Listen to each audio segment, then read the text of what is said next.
Situasi pandemi di Indonesia belum membaik, bahkan semakin tidak terkendali. Rumah sakit sudah kewalahan, pasien COVID-19 membanjiri IGD. Sudah tidak ada tempat dilayani di lantai, dimanapun hati nurani nakes tak mampu menolong, namun ada nyawa yang perlu diselamatkan. COVID tidak berbahaya, hoak yang muncul membuat semuanya semakin runyam. Kita dan semua lapisan masyarakat harus bergerak bersama untuk tetap mengikuti peraturan yang ada. Pandemi telah mengubah kehidupan kita. Kita semua dipaksa mengubah dan mengikuti arus perubahan sosial, yang dimana munculnya persoalan sosial seperti pemborongan, penimbunan kebutuhan pokok atau panic buying, prasangka, pengucilan dan diskriminasi terhadap pasien COVID-19, maraknya tindakan kriminal, perampokan, pembunuhan, penjarahan, serta tingginya kemiskinan dan pengangguran akibat PHK massal. Apakah kita akan tetap diam? Lonjakan kasus COVID-19 yang deras membuat layanan kesehatan tak berdaya.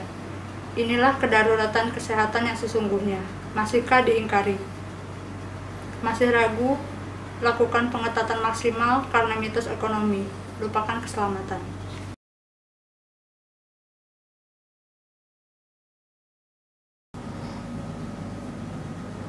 Apakah nyawa manusia hanya sebatas dering permintaan alat medis?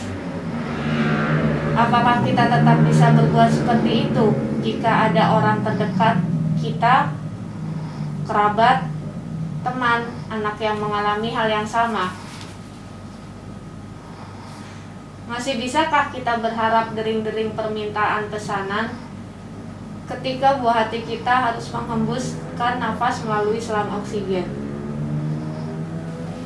Selama ini kita dan saya berbisnis dengan mengikuti alur sistem yang ada.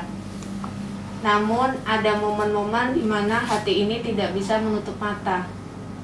Di saat kita memberikan rasa nyaman di anak kita. Tapi ada jutaan anak, keluarga, kerabat, serta kawan dekat yang sedang menunggu pasokan medis tiba. Dengan berbekal semangat, heart, and humanity. Mencegah sedini mungkin terjadinya beberapa penyimpangan melalui kesadaran masyarakat dengan adanya sistem kontrol sosial.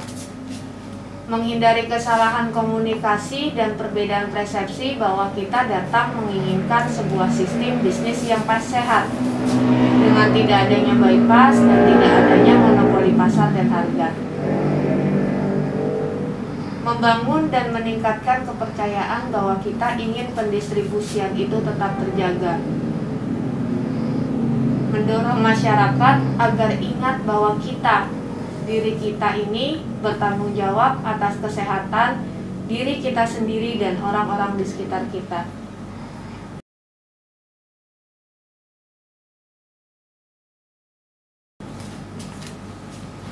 Kita punya pandangan yang berbeda.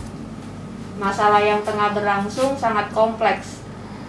Perlu dilihat sebagai kenyataan, bukan lagi waktunya kita saling menyalahkan, karena hanya akan menambahkan besar bobot masalah. Harus diakui bahwa masalah ini ada di hadapan kita. Ini bukan lagi hanya masalah kesehatan, akan tetapi juga masalah lain. Dalam situasi yang sudah demikian adanya, sesungguhnya akan sulit bagi kita mengurainya. Terlebih jika tujuannya hanya untuk menyalahkan atau mencari siapa yang salah. Namun demikian, kita juga tidak dapat mengelak bahwa untuk menyelesaikan masalah dibutuhkan solusi yang tepat. Pada titik inilah kita membutuhkan kebijaksanaan untuk melihat persoalan secara adil dan berorientasi untuk penyelesaian, bukan lagi menjadi masalah yang baru. Apakah persoalan ini menyerang keselamatan publik? Semua ini dibutuhkan kejernihan, dan tanpa adanya kerjasama semua pihak, rasanya mustahil untuk keluar dari masalah ini. Semua yang kini telah menyebar luas mengancam keselamatan kita bersama.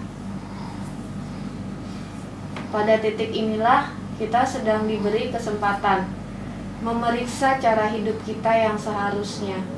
Apakah kita sudah memeriksa kembali bagaimana hubungan kita dengan lingkungan?